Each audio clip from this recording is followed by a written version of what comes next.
So if you're noticing those two pieces as well as these symptoms, that's maybe something to start getting curious about, I think. So irritability and anger is the first one. And I think it's maybe one of the biggest symptoms or criteria for our kids and for mostly our teenagers, because I know sometimes depression and anxiety as well can come across as like irritability or anger, but also come across maybe as attitude, right? Or I'll hear parents say, maybe disrespect, or they're grumpy, or things like that. And that's a cue for me that maybe there are some bigger feelings going on in there.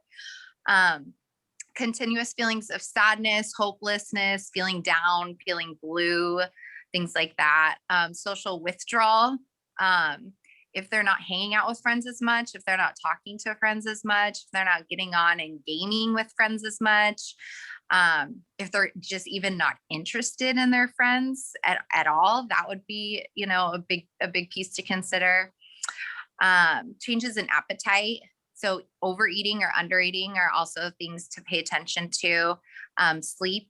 We'll talk about sleep a little bit later, but sleep can look like not being able to fall asleep, trouble staying asleep if you're having restless sleep, bad dreams, nightmares, and then even excessive sleep. And of course, napping, which I know a lot of my teenagers like to do.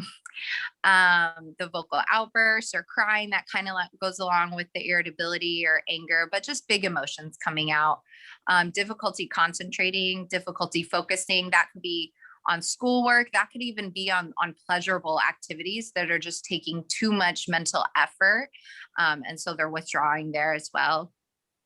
Fatigue and low energy, that kind of piggybacks on sleep a little bit, and napping as well. So just not having energy to do the things, you once liked to do or brought pleasure or joy.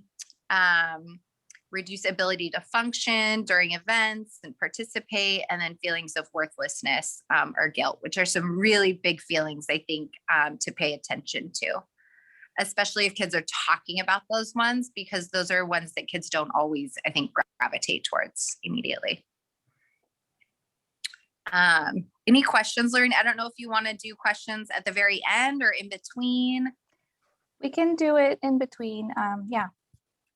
No real format, but okay.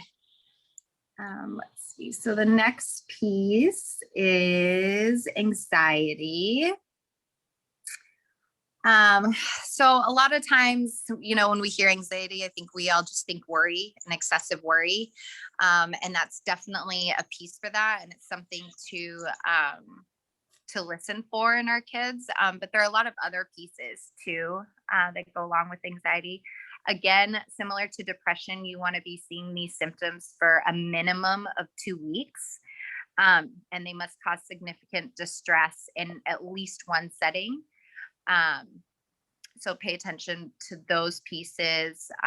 Excessive nervousness and worry, sleep problems. Again, usually sleep problems for anxiety revolve around maybe not being able to fall asleep, or the restless sleep, because we sometimes have racing thoughts or worries that are keeping us up or making it difficult for us to sleep throughout the night.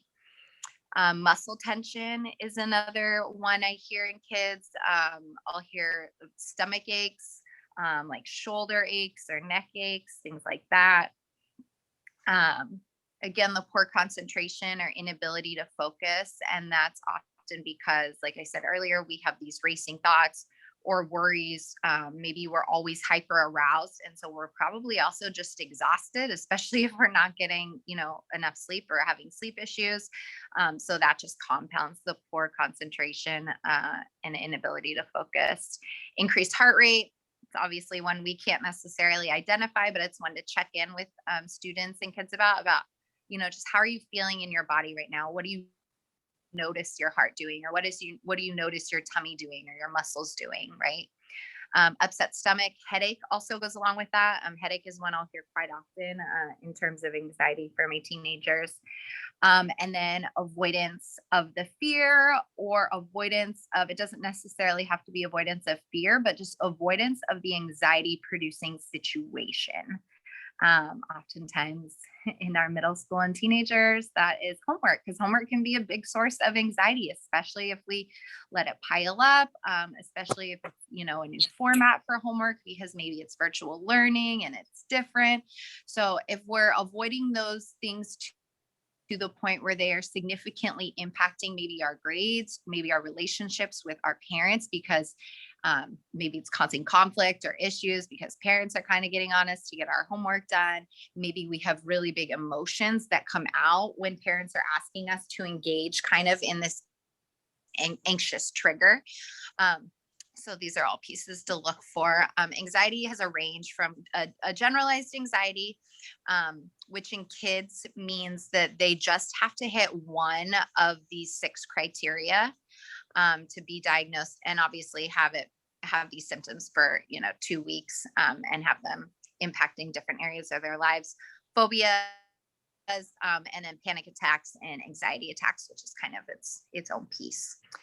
You'll see down at the bottom where it says treatments for anxiety, CBT, cognitive behavioral therapy, which I talked a little bit about in our first Coffee with Sunita, and I will put another piece up later, but that's kind of trying to help kids understand the connection between their thoughts, feelings, and behaviors in this nice little triangle.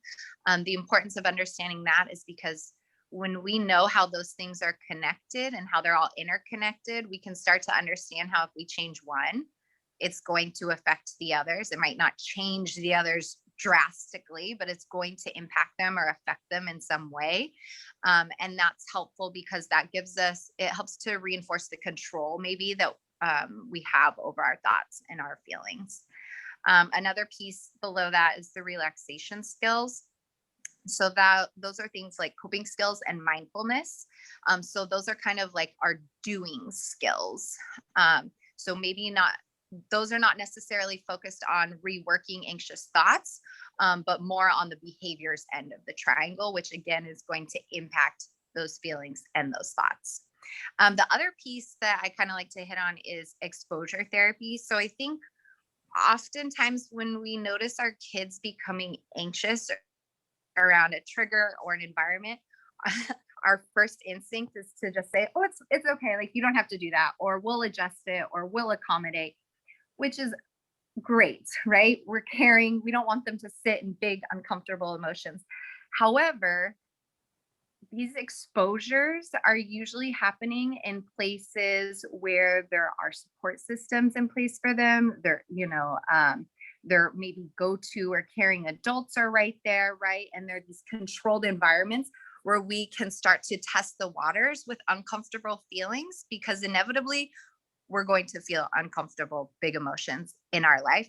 So it's important that we're being exposed to some amount of those feelings right now, especially again when we're surrounded in supportive environments in our community, and with caring adults, so we can learn to work through those, so we can learn to cope with those and practice our coping skills, and so that we can look back and have success and say, oh, I remember that one time I felt really anxious, or I was feeling really down that day and I got through it and I had success. Because those are the things that I will pull out of kids in therapy and say, tell me about a time when it was okay, when you did get through the anxiety. What was that like, right? What did you do? And if we're constantly trying to avoid or accommodate these situations, it can be really difficult to build those successes and practice those skills. Okay, the next piece is another piece on anxiety. And I really like this picture because anxiety does present itself in different ways with our teens. It's not always the excessive worry and nervousness. Um, so sometimes it can look like the defiance and other challenging behaviors that piggybacks on the crying and difficulty managing behaviors. And that's that irritability piece. That's that grumpiness piece that comes out, because that's the anxiety when we're carrying anxiety and we're feeling maybe on edge or nervous. A lot of the time, our initial reactions to things might be impulsive, harsh, crass. And so that's oftentimes the anxiety coming out. Also, having high expectations for self, including schoolwork, sports, extracurricular activities, things like that. That kind of touches on a perfectionist piece, and perfectionism and perfectionist pieces fall under that anxiety umbrella. Again, the struggling to pay attention or focus in class, in conversations, maybe on homework, things like that. That's because our mind is constantly replaying different scenarios, thoughts, anxious triggers. And so it's really hard to be present and grounded in the present moment, because we're kind of always thinking of those what if or what next scenarios. The over planning for situations and events. This is a big one I've noticed during quarantine and COVID, with families who are like constantly on the go, have schedules, right? From, 9 to 9, which is amazing, right? Because our kids are in all of these extracurricular activities and sports and social settings and things like that. But when we take those things away, especially this year, and we don't have that outlet, we're kind of left sitting with this, wait, if I'm not doing anything, like, what do I do? Right. And maybe that on the go is sometimes a good distraction from the anxiety, or get from those feelings of on edge. And so when we have time, like we do in quarantine, to sit and be still with our thoughts and feelings, that can be really uncomfortable sometimes. So sometimes you'll see kids over planning or over functioning in an attempt to distract and move, rather than kind of sit and be still with our feelings. Obviously, intolerance of uncertainty, because, anything could pop up. We like things to be predictable. Avoiding activities or events, including school, usually because we're triggered by anxious thoughts or feelings. And then the difficulty sleeping, again, because our mind is usually racing with thoughts and it's just hard to turn that off at night, especially because nighttime is when it's quiet and when we are still. And so it can be especially difficult during that time as well. Oops, not that. The next piece I have is sleep.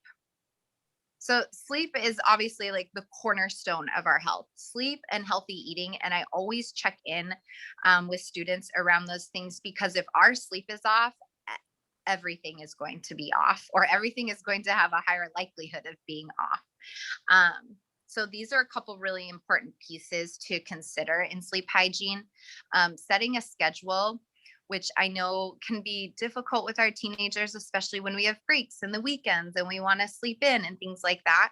But establishing a, I guess maybe flexible sleep schedule where they're not sleeping in too much on Saturdays and Sundays, especially if their body is just sensitive to sleep and routine and schedules and things like that, because it can be really hard to, go through winter break or, spring break and sleep until 11 every day, and then have to come back to school and be on your Zoom meeting, engaged and focused at 8 a.m. So setting a schedule is really important, and trying to stick to that schedule as much as possible.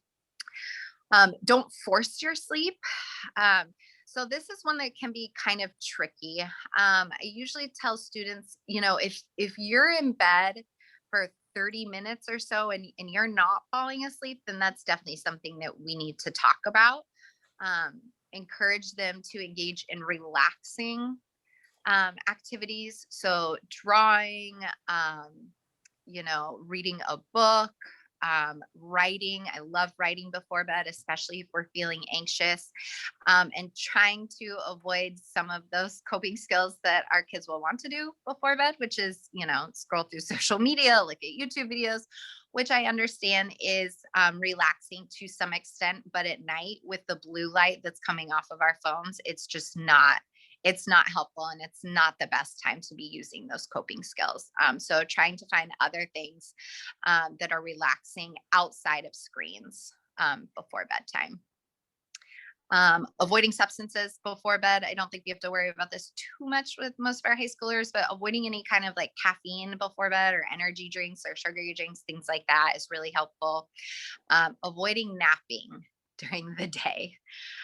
So this is a big one because if we get in a routine of not going to bed until 1 or 2 a.m. and then we're waking up at 7 and then we're napping through our lunch hour, which I've heard a lot of teenagers doing recently with Zoom sessions, it just gets us into this really nasty nap cycle. And the naps actually are not we're not getting the good sleep that we need. We're oftentimes waking up from our naps, maybe feeling groggy. And that's often too because our teenagers are taking naps that are an hour or 2 hours long. If they want to take a 20-minute nap and their sleep schedule's, decent, I'm usually okay with that. And if you have bigger questions around sleep, it's always best to check in with your primary care physician. And I feel like they usually give pretty strict standards around sleep. Um, if we need a 20 or 15-minute nap, I think that's okay. It's when the naps start to impact our sleep at night and our productivity throughout the day that I think it's a talking point. Use your bed only for sleep. This is a big one because I know a lot of my clients are in bed for the majority of the day because we can have our laptop in bed and our phone in bed and we don't really need to stand up for many things. But trying to create spaces, other spaces in the room off of the bed. So we really want to just be using our bed only for sleep. And that's because we want our body and mind to associate our bed with sleep so that when we get into bed, our body and our mind knows it's time to start relaxing, calming down, and falling asleep. So if we can encourage kids to use their desks, if they have a desk for school, I don't know if they have a quiet corner in their room, if they can do schoolwork maybe at the kitchen table, and just any space that is outside of the bed for work and for leisure activities. The bed should really just be a place that we are sleeping or really relaxing in. Exercising and eating well are two big pieces. Encouraging kids to get out and get some fresh air, even if it's just a 5-minute walk. My big go-to lately is if just walk to the mailbox to grab the mail, right? And come back inside, or maybe go in the backyard with your dog and throw the ball for a little bit. But even just 5 or 10 minutes of exercise can make a big difference. If we're trying to cut out naps, sometimes exercise is a good replacement. So I will tell teenagers sometimes when you feel the nap coming on and you're getting sleepy, that means it's time to get up. It means it's time to move our body. If we're not going to move our body a lot, let's just practice at least some stretching, right? Or maybe some deep breathing, some yoga poses, things like that. But it's really important to get our body moving, especially because we have been sitting all day most of the days for the last year. We're not getting in the normal steps that we do to even, walk over to a teacher's desk, maybe to ask a question, or walk to PE, or walk to sharpen our pencil. I mean, really small things to the point where we're just not getting our steps in for the day. And then sleeping in a comfortable environment. So making sure our environment is promoting sleep. So we want it to be quiet, comfortable, dark, and a little cool, which is really helpful. If you're looking for other supports for sleep, white noise machines are amazing, or any kind of like sound machine that's going to help induce relaxation. Fans work really well, eye masks so it's dark, or earplugs if we maybe have other siblings staying up later than us.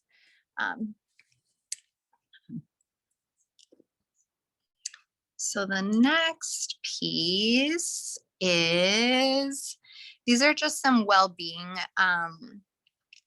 positive well-being steps. They kind of coincide with other pieces that we've mentioned, but the exercise regularly is on there. The balancing sleep and relaxation; those pieces are really, really, really important. And sometimes those can be really good places just to start because those are in the doing. Some of the other pieces that are important are, taking up a hobby, a skill, having some fun, and being creative. So I think those pieces just tie nicely together in terms of sparking joy. It's been difficult to spark joy on some days lately. And so we want to make sure that we're doing something every day, you know, that makes us feel good, or something that we enjoy. Um, Being kind to ourselves is a huge one. I always tell my kids, when they're thinking about a problem or an issue, or they have some negative self talk going on, what would you say to your best friend in this situation? Because oftentimes the thing that we would say to our best friend is filled with a lot more kindness and compassion than the way in which we're talking to ourselves. So always practicing, being kind to ourselves and giving ourselves that grace. Um, Eating healthy is another really big one. I think it's been really easy to, snack throughout the day when we're at home too. And, maybe snack in our Zooms and snack when we're, on our screens and things like that. So making sure we're having a healthy, balanced diet.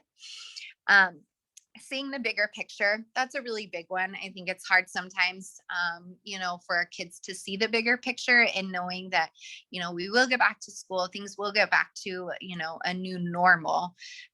We just got to take it day by day right now. Helping others.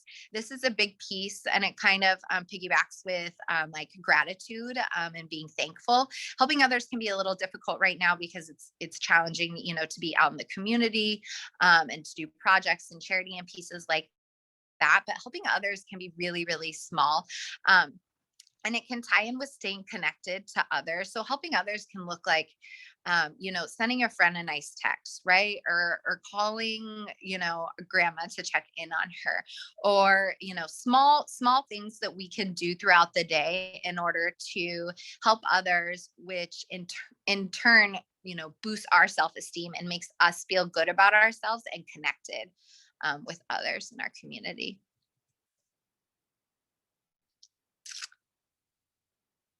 Let's see.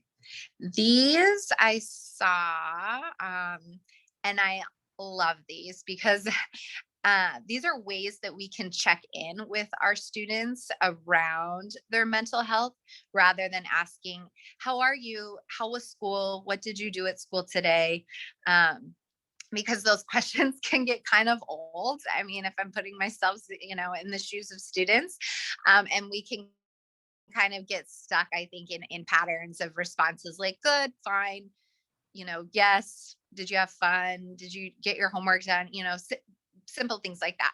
But these kind of push our students a little bit, to be more in tuned maybe with their thinking and with their bodies and with their emotions.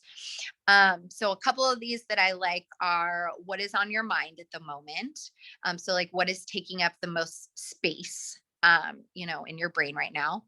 Um, what's worrying you at the moment, if kids are talking about worries or feelings of nervousness or things like that. What's helping you cope at the moment, so that's helping them identify strengths, um, and things that they can do to maybe decrease some of those uncomfortable emotions. um, how have you been sleeping is always a really good one to check in on, because we don't always know.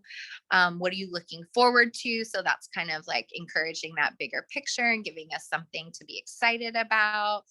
What can I do to support you at the moment? This is huge. And I love that we're asking, our students, what can I do to support you? I think oftentimes we jump to our own conclusions, maybe about what they need, and that could look very different for them. And it's also, encouraging them to think about, oh, what supports do I need right now? What does help me? How can I talk to people about the things that I need right now? And later on in life as an adult, that kind of goes into like setting healthy boundaries, and things like that. Um, Another piece that I have that kind of hold hands with this one is how to talk about mental health, with younger people. So what not to say, on the left side. Um, don't really like to look at the what not to says because I feel like it just like puts words in our heads. But focusing on the what to says. And I think I really like these pieces because they really focus on reflection and validation, which are really important in just feeling heard and understood. So that sounds really difficult. Like there's nothing better than somebody saying, yeah, that stinks. I get that right now. And I know it's hard sometimes as adults, we want to be like, well, how else can we look at this? Right. Or at least, this didn't happen. But sometimes you just want to hear somebody say, like, it stinks and I'm in it with you. I got you. Can you tell me more about what's going on? So tell me more about that is always a great in for more thoughts and feelings. How does what we spoke about make you feel? That's a really good one for processing at the end of maybe a big conversation. I'm glad you felt able to talk to me about this. This is a huge one because we want to reinforce to kids that these are spaces where we can talk about our thoughts and feelings and that it's okay to talk about these struggles. Um, do you have ideas about what you would like us to do next? If not, it's okay. I like this one because we're not giving them an answer on a silver platter and we're really eliciting from them some collaboration about, where do you think we can take this? And that kind of goes into building on these past successes and times they have been able to navigate difficult emotions or difficult situations. And then the last one is just, I'm here for you. And I think these are all great because they're validating and they're reflecting and they're not necessarily problem solving, which is sometimes as adults what we jump to with our kids because we just don't want to see them sit in those uncomfortable situations because it's hard. Um, let's see. And then this last one, which again, I will send out. I realize it's kind of hard to see right now. It's small, but these are just 50 coping skills. You'll notice a lot of them are really small, like cuddle or play with your pet, drink water, have a snack, walk outside, sit in the sun for 5 minutes. They can be little things, but when you add up these little things and the other pieces of sleep and diet and support and check-ins are falling in place, it makes it a lot easier to deal with those feelings of maybe depression or anxiety. And it doesn't give them so many opportunities to grow, right? Because we are stronger, because we can cope. It makes us less vulnerable to falling into some of those icky traps. And then the other piece, which is the piece on thoughts, feelings, and behaviors. So the coping piece would be down in that purple behaviors bubble. So those are our doing things, right? Those are things we can do to affect our feelings or to affect our thoughts. My hope is that when you're engaging in some of those coping skills, your uncomfortable feelings are on the decrease. They might not be going away. It's going to be really hard. If you're feeling anxious at a 9 on a scale of 1 to 10, 10 being high, and you go on a walk, your anxiety might not be all the way gone, but it might be down at like a 5 or a 4. And it's a lot easier to cope and move about our day when our anxiety is at a 4 than when it's at a 9. So coping skills fall into that purple behavior bubble. Those help to change our thoughts or feelings. The other best place to start is in the blue bubble at the top, which is our thoughts. And so with our thoughts, we want to make sure that we are being very mindful and aware of the thoughts that we're entertaining in our head. And we as adults know the power of thoughts.